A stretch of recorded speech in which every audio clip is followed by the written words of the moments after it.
পূজা আসছে, পূজা কি খুব উৎসবমুখর পরিবেশে এবার অনুষ্ঠিত হবে? সরকার কিন্তু বলেছে যে পূজা নিয়ে কোনো সংশয় নেই, কিন্তু বাস্তবে ঘটনাটি অন্যরকম। দর্শক, সবাইকে স্বাগত জানাচ্ছি হার্ট টক বাংলা চ্যানেলের নিয়মিত অনুষ্ঠান মাথায় কত প্রশ্ন আসে। পূজা নিয়ে যে সংশয়ের কথাটা আমরা বলছি, এটা কিন্তু খুবই গুরুত্বপূর্ণ। বিভিন্ন কারণে এটি গুরুত্বপূর্ণ। সরকারের দিক থেকে অনেক কথা বলা হয়, আইন শৃঙ্খলা রক্ষাকারী বাহিনীর দিক থেকে অনেক কথা বলা হয়, কিন্তু বাস্তবতার সাথে সেটা সম্পর্ক কতটুকু থাকে, এটা কিন্তু একটা বড় প্রশ্ন। সরকার কিন্তু বলেছে, সরকারের বিভিন্ন মহল, এই যে প্রেস সেক্রেটারি উনি বলেছেন, সরকার প্রধান বলেছেন, স্বরাষ্ট্র উপদেষ্টা যিনি আছেন তিনি বলেছেন, কিন্তু আমরা কি এই ঘটনাগুলির থেকে নিজেদেরকে সরিয়ে আনতে পেরেছি? আমার মনে হয় এটা আমরা পারি নাই। কিছু কিছু বিষয় এখানে আছে। অলরেডি দেশের বিভিন্ন জায়গায় পূজা মণ্ডপে কিছু ভাঙচুর, চুরিচামারি, লুটপাটের ঘটনা কিন্তু পাওয়া গেছে। এখানে একটু রেফারেন্স দিয়ে কথা বলাই ভালো। সেটা হচ্ছে যে ডয়েচে ভেলে বাংলায় একটা নিউজ প্রকাশিত হয়েছে, যেখানে দেখা গেছে যে বাংলাদেশের সম্মিলিত সনাতনী জাগরণী জোট, এই জাগরণী জোট বলতেছে যে সারা দেশে 700-রও বেশি পূজা মণ্ডপ ঝুঁকিপূর্ণ অবস্থায় আছে। এর মধ্যে সাতক্ষীরার তালায় রয়েছে 55টি, কুমিল্লা, চট্টগ্রাম, গাজীপুর, ময়মনসিংহ, রাজশাহীর পূজা মণ্ডপগুলি ঝুঁকির মধ্যে রয়েছে। এবং এই কথা বলেছেন ডয়েচে ভেলের কাছে, এই কথা বলেছেন কে? সেটা হচ্ছে সম্মিলিত সনাতনী জাগরণী জোটের সদস্য প্রদীপ কান্তি দে। এবং আরো একটা বিষয় এখানে উল্লেখ করে নিয়ে আমরা মূল আলোচনা বিশ্লেষণের মধ্যে যাব। সেটা হচ্ছে সাতক্ষীরার তালা উপজেলার কলাপোতা গ্রামে বলা হচ্ছে দুর্গাপূজা মণ্ডপে প্রতিমা ভাঙচুরের ঘটনা ঘটেছে। এটা বলা হচ্ছে কোথায়? যে বাংলাদেশ আওয়ামী লীগের একটা ফেসবুক পোস্টে এটার জন্য ইউনূস সরকারকে দায়ী করা হয়েছে। ইউনূস সরকারের ছত্রছায়ায় মৌলবাদী গোষ্ঠী এই কাজটা করেছে। এখানে আলোচনার বিষয় যেটা, এই বিষয়গুলি তো নতুন না। পূজার সময় তো এই ধরনের ঘটনা আমরা ঘটতে দেখি, এবং আমরা রাষ্ট্রীয়ভাবে যে জিনিসটা জানি যে এই সমস্ত ঘটনা ঘটতে দেওয়া যাবে না। এই সমস্ত ঘটনা যখন ঘটে, সেখানে দেশের ইমেজ, দেশের ব্র্যান্ডিং নষ্ট হয়, এবং আমাদের প্রতিবেশী দেশ ভারতে সেটা একটা বিপুল প্রতিক্রিয়া তৈরি করে। তো এই যে বিষয়টা আমাদের জানা বিষয়, সেক্ষেত্রে আসলে সরকার এবং আইন শৃঙ্খলা রক্ষাকারী বাহিনীর ভূমিকাটাকে আসলে আমরা কিভাবে মূল্যায়ন করব? তারা জানা সত্ত্বেও এই যে ঘটনাগুলি ঘটে যায়, যেটা নিয়ে দেশের ইমেজ ক্ষতিগ্রস্ত হয়, অনেক কিছু শুনতে হয় যে হিন্দুরা অত্যাচারিত হচ্ছে, তাদেরকে ঠিকমতো ধর্ম পালন করতে দেওয়া হচ্ছে না, এটা আসলে এটাকে রোধ করার মানে আমাদের পরিকল্পনাটা কি? আর একটা বড় প্রশ্ন আছে, সেটা হচ্ছে যে সরকার কি হোল হার্টেডলি চায় যে এটা বন্ধ হোক? এটা কিন্তু সংশয়ের একটা জায়গা। এখানে যেটা মনে হয় সেটা হলো যে আমরা সব সময় জানি, হাজার হাজার বছর ধরে জানি যে সরকারের ভিতরেই কিন্তু কিছু অংশ থাকে যারা ওই সরকারেরই পতন চায়। যেমন আওয়ামী লীগ সরকারের যে পতন ঘটলো, সেখানে কিন্তু 3 জন মন্ত্রীর সংশ্লিষ্টতা আছে বলে বলা হচ্ছে। যেমন আলী আরাফাত, তারপরে হচ্ছে যে দরবেশ যিনি পরিচিত, সালমান এফ রহমান এবং আনিসুল হক, এই 3 জনের কথা বলা হচ্ছে যে তাদের কিছু সম্পৃক্ততা আছে আওয়ামী লীগ সরকার পতনের পিছনে। এবং আমরা যেটা জানি, ঐতিহাসিক ঘটনা, সিরাজউদ্দৌলার পতন কেন ঘটলো, মীর জাফরের ভূমিকাটা কি ছিল?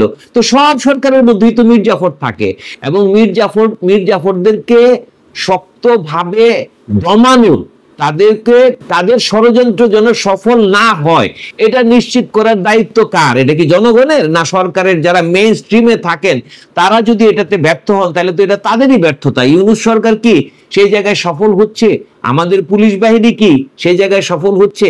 আমরা উদাহরণ হিসেবে ধরে নেই যে একটা পূজা মণ্ডপে আঘাত এলো, এটা ভাঙচুর করা হইলো, সেই ব্যাপারে আইন শৃঙ্খলা রক্ষাকারী বাহিনী কি তৎক্ষণাৎ কোনো ভূমিকা নিচ্ছে? ক্লিয়ার জানাচ্ছে যে এটা এই কারণে ঘটছে, আমরা আসামিদেরকে ধরছি, এরা আসামি, এরা এই কারণে ধরছে, এদের সাথে অমুকের সংশ্লিষ্টতা আছে? আমরা তো সেটা করি না। আমরা যেটা করি সেটা হয়ও না। আমরা যেটা করি, একজনের উপরে দায় চাপায় দেই, মৌলবাদী গোষ্ঠী বলি, জামাতের কথা বলি, অমুকের কথা বলি, এরকম কথা বলি। এমনকি এটাও বলা হয় যে আওয়ামী লীগে এটা করাচ্ছে, যে তারা ফ্যাসিস্ট সরকার ছিল, তাদেরকে পালিয়ে যেতে হয়েছিল, এই কারণে তারা দেখাইতে চায় যে দেশে এখন মৌলবাদীদের চরম একটা ঘটছে, মানে উৎপত্তি ঘটেছে, তাদের একটা চরম বিশৃঙ্খলা এখানে সৃষ্টি করতেছে, মৌলবাদীর দিকে দেশ এগিয়ে যাচ্ছে, তাহলে কি হবে? তাদের ফিরে আসাটা সহজ হবে।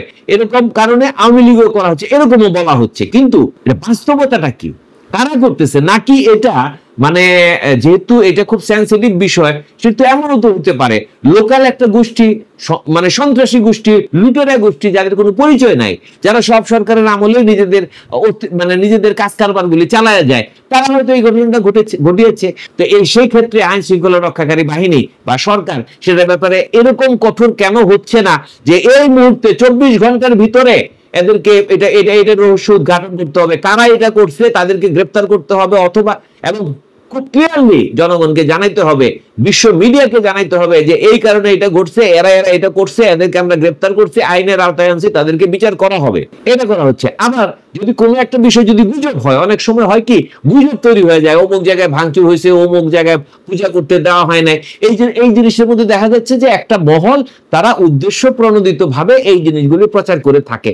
সেটাও যদি হয়, সেটাকেও তো লোকেট করার, ইন্ডিকেট করার, সেই রহস্য উদ্ঘাটন করাটা কি খুব কঠিন। বাংলাদেশে কি গোয়েন্দা সংস্থার অভাব আছে? পুলিশের অভাব আছে?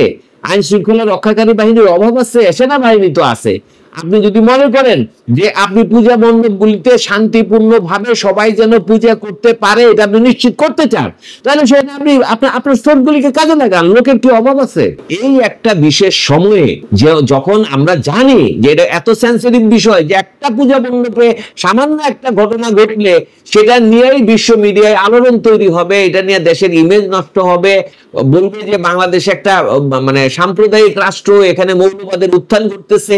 এই বিষয়গুলি যেখানে বলা হচ্ছে, সেখানে সরকারের সেই সচেতনতার জায়গাটা কোথায়? আমরা কি সেটা দেখতে পাচ্ছি? নাকি সরকার যারা ষড়যন্ত্রকারী, যারা দেশের ইমেজকে নষ্ট করতে চায়, যারা বিশেষ উদ্দেশ্য মানে বাস্তবায়ন করতে চায়,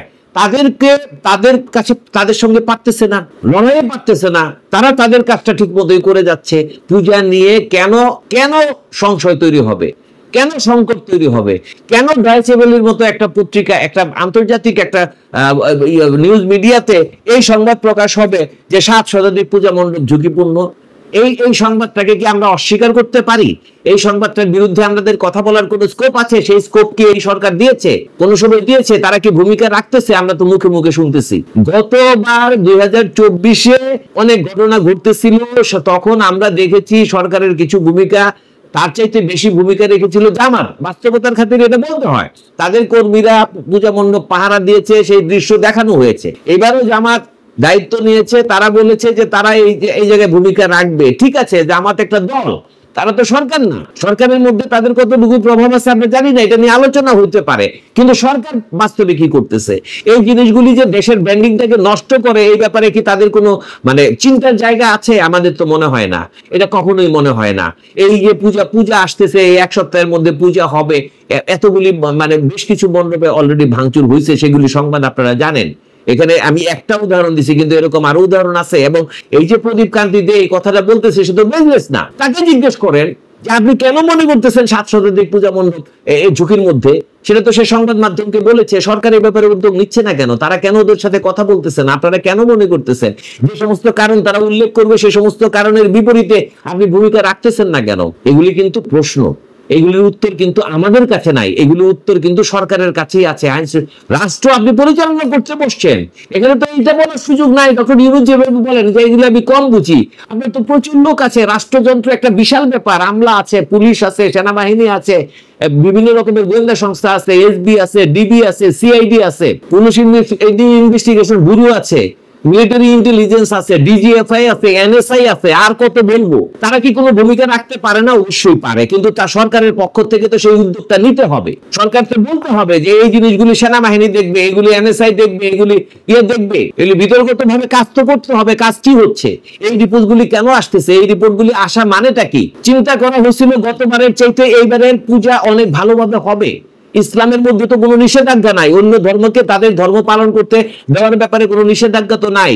ইসলাম তো শান্তির ধর্ম, সে তো অন্য ধর্মের সাথে সহাবস্থান করে চলে, সে ভালোবাসার মাধ্যমে অন্যকে কনভার্ট করতে চায়, বলে যে ইসলামের পথে আসো।